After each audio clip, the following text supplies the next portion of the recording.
원수에게도 왼뺨을 돌려대려 애쓰는 사람들 왼뺨대기입니다. 오늘도 신천지 교리비교 백신을 진행하겠습니다. 오늘에야 비로소 요한계시록 12장 광야의 참 의미에 대해 모조리 답할 수 있게 되었습니다. 지금까지 우리가 봐온 요한계시록 12장 해석을 볼게요. 신천지의 주장과는 달리 하늘은 장막선정도 아니었고 여자는 유재열 씨를 가리키는 것도 아니었습니다. 이에 대해서는 교리비교 백신 광야의 참 의미 첫 번째 영상에 나와 있습니다. 그리고 여자가 낳은 아이는 이만희 신천지 총회장이 될 수 없는 이유도 살펴보았습니다. 이것도 아래의 링크를 누르시면 자세한 설명을 볼 수 있습니다. 그리고 오늘 우리가 다루게 될 신천지의 주장은 다음과 같습니다. 광야는 말씀이 없는 곳이고 그곳으로 도망간 것은 배도이다. 신천지는 여자를 유재열 씨라 보기 때문에 요한계시록 12장의 광야를 유재열 씨가 갔다는 신학교로 이해합니다. 먼저 해, 달, 별 입은 여자, 그리고 철장든 아이에 대한 신천지의 해석과 성경의 내용을 다음과 같이 표로 정리해 보았습니다. 신천지에서는 해, 달, 별 입은 여자를 유재열 씨라 말하고 철장 든 아기를 이만희 씨라 말합니다. 그렇지만 성경은 여자는 하나님의 공동체인 예루살렘이고 철장 든 아기는 만물을 다스리시는 예수라 했습니다. 그럼 광야에 대해서는 또 어떻게 해석이 갈라질까요? 여러분들이 보시고 객관적인 판단을 내려주시기 바랍니다. 요한계시록 12장에서 광야가 언급되는 구절입니다. 그 여자가 광야로 도망하매 거기서 1260일 동안 저를 양육하기 위하여 하나님의 예비하신 곳이 있더라. 먼저 신천지의 주장을 살펴볼게요. 신천지는 광야를 진리의 말씀이 없는 곳이라 말합니다. 그리고 옆에 그림처럼 장막 성전에 유재열 씨가 신학교로 갔던 것을 요한계시록 12장이 보여준다고 주장합니다. 그러나 이 구절을 이렇게 해석한다면 여기에는 다음에 두 가지 의문이 생깁니다. 첫째는 이 구절에서 여자를 누가 양육하는가에 대한 문제이고, 둘째는 1260일은 무엇을 의미하는지에 대한 문제입니다. 첫 번째 질문부터 생각해 봅시다. 만일 신천지의 주장대로 유재열이 배도하고 말씀이 없는 곳으로 갔다면 적어도 유재열 씨를 양육한 것은 하나님은 아니라는 말이 됩니다. 왜냐하면 하나님은 말씀이신데 그 말씀이신 하나님의 양육에 말씀이 없는 것은 이상하니까요. 게다가 신천지는 그 양육이 거짓 교리로 양육받은 것이라고 주장하는데 하나님께서 거짓 교리로 양육하실 리가 없기 때문입니다. 그런데 성경은 신천지가 해석할 수 없는 바로 그 점을 말하고 있습니다. 양육은 사전에서만 찾아봐도 아주 긍정적인 뜻임을 알 수 있습니다. 최근 아저씨이신 신천지인들을 볼 수가 있는데 만일 자녀가 있으시다면 더욱 이 단어를 나쁘게 볼 수 없을 것입니다. 기를 육자를 쓰는 이 말은 아이를 보살펴서 자라게 한다라는 뜻입니다. 게다가 결정적으로 이 양육이라고 된 단어는 성경에 쓰인 히라버로는 트레포라는 단어를 씁니다. 그런데 이 트레포라는 단어는 거짓 교리로 가르친다는 의미를 떠올릴 수 없는 단어입니다. 이 양육과 같은 단어가 쓰인 아래의 구절을 볼게요. 마태복음 6장 26절 말씀입니다.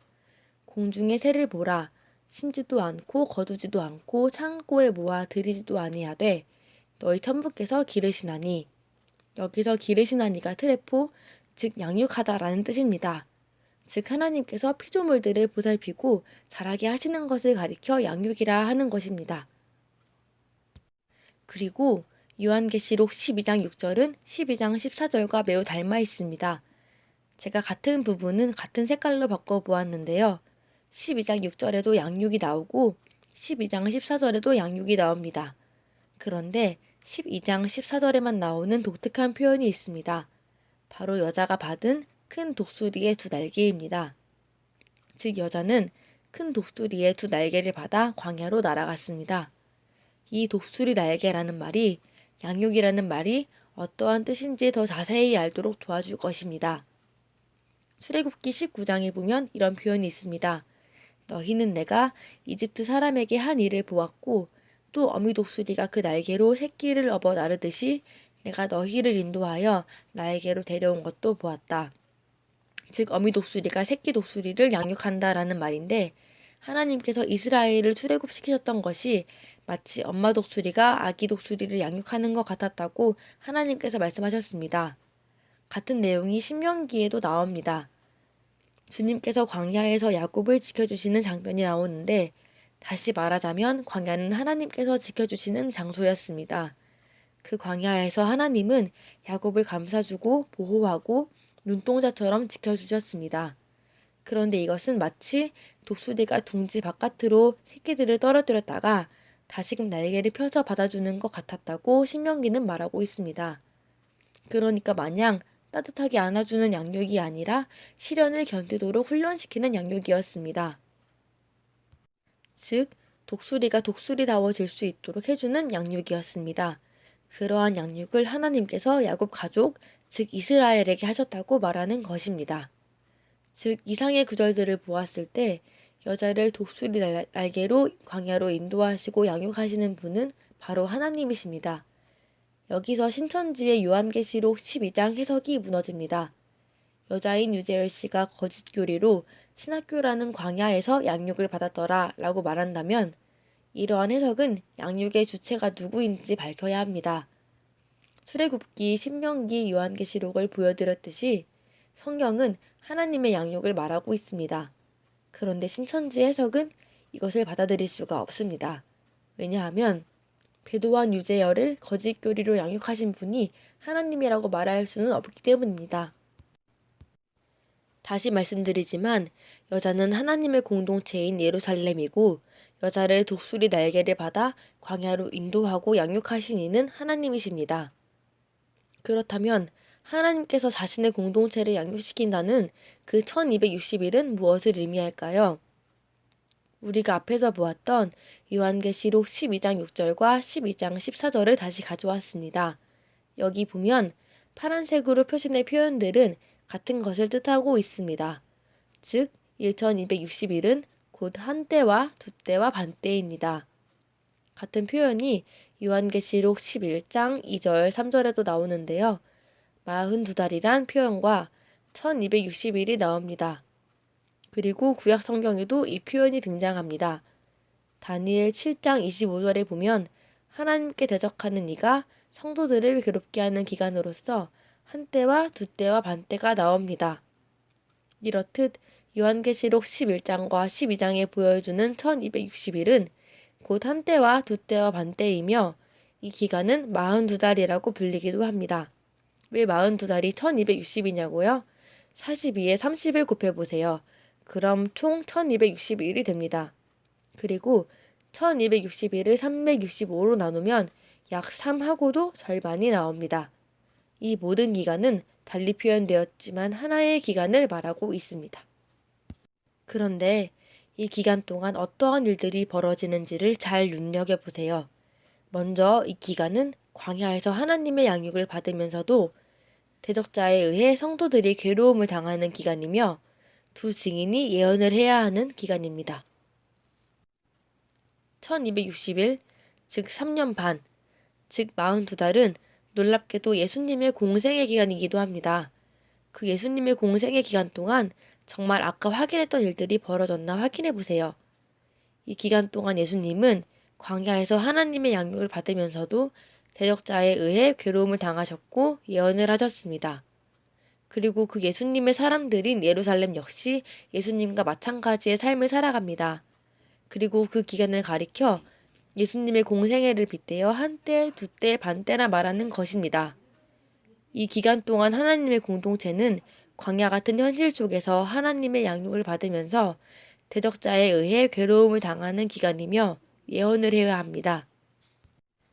사도 요한은 예수님의 공동체가 이러한 기간 속에서 이러한 삶을 산다는 것을 표현하기 위해 1260일, 42달, 한때, 두때, 반때라는 표현을 사용한 것입니다. 유재열 씨의 신학교 공부 기간이 아니라 말입니다. 그리고 예수님에게서 벌어졌던 광야에서의 삶이 하나님의 사람들인 예루살렘에게도 동일하게 펼쳐집니다. 바로 광야에서 말입니다. 신천지인에게는 익숙한 그림이 보이실 텐데 바로 7머리 10뿔의 짐승이 있습니다. 하나님의 복음을 가로막는 하나님을 대적하는 세력입니다. 그리고 그 앞에 해산을 마친, 즉 예수님의 승천 이후를 살아가는 예루살렘이 있습니다. 이것이 바로 오늘날의 교회입니다. 눈으로 보기에는 대적자와 예루살렘의 싸움입니다. 그러나 이 싸움을 도우시는 분이 하늘, 즉 하나님의 차원에 계시는데 바로 승천하신 예수님이십니다. 그 예수께서 예루살렘을 양육시키십니다. 하지만 그 양육은 편하기만 한 것이 아닙니다. 마치 독수리가 새끼들을 둥지에서 흔들어 떨어뜨리듯이 대적자로 인한 괴로움도 있습니다. 하지만 교회는 예언을 하며 대적자와 맞섭니다. 그리고 바로 여기서 광야의 의미가 드러납니다. 예수님의 제자들, 예루살렘, 하나님의 공동체, 곧 교회가 어둠의 세력과 맞서 싸우는, 그러면서도 하나님의 양육을 받는, 예언을 하지 않으면 안 되는 이 현실 자체가 광야입니다. 광야는 이렇듯이 여러 가지 의미가 포개져 있는 복합적인 개념입니다.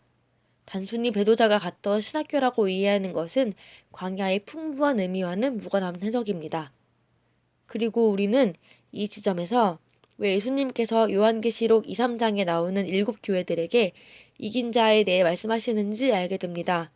바로 이만희 신천지 총회장이 이긴 자여서가 아니라 이 광야의 현실 속에서 하나님의 사람들에게 이기라고 직접적으로 요구하시는 것입니다. 이 점에 대해서는 다른 교리비교 영상에 답하면서 자세하게 풀어드리겠습니다. 그리고 우리는 말세의 개념을 수정했었는데 종교 말년이 아니라 예수님의 초림 이후 재림까지가 말세입니다. 그리고 이 기간이 곧 1260일, 42달, 한때, 두때, 반때가 됩니다. 예수님의 공생의 기간이 곧 교회의 활동 기간을 가리키는 표현이 된 것입니다. 사도행전 3장에 보면 베드로가 성전 미문에 있었던 병자를 고쳐주는 장면이 나옵니다. 예수님은 승천하셨지만 베드로가 그 자리에 남아서 예수님의 일을 이어가는 것입니다. 즉 예수님의 공생애가 끝나자 교회의 공생애가 시작되었습니다. 그것이 바로 말세요, 1260일이요, 42달이요, 한때, 두때, 반때입니다. 이상이 우리가 지금까지 살펴본 내용입니다. 신천지의 요한계시록 12장 해석에 대한 구체적인 답변입니다. 신천지 분들이 꼭 꼼꼼하게 확인하셨으면 좋겠습니다. 따라서 우리는 C 항목에 해당하는 내용도 잘못되었음을 확인했습니다. 광야는 오늘날 예수님을 따라 이기려는 사람들이 겪게 되는 현실 그 자체입니다. 광야를 산다는 것은 양육을 받으면서 대적자로 인해 괴로우면서도 예언을 말해야 함을 의미합니다. 이상 신천지 교리 비교의 백신 요한계시록 12장 광야의 참 의미에 대한 대답을 마쳤습니다. 봐주셔서 감사하고요. 구독을 누르시면 영상이 올라올 때마다 바로 확인하실 수 있습니다. 다른 영상에서 또 뵙겠습니다.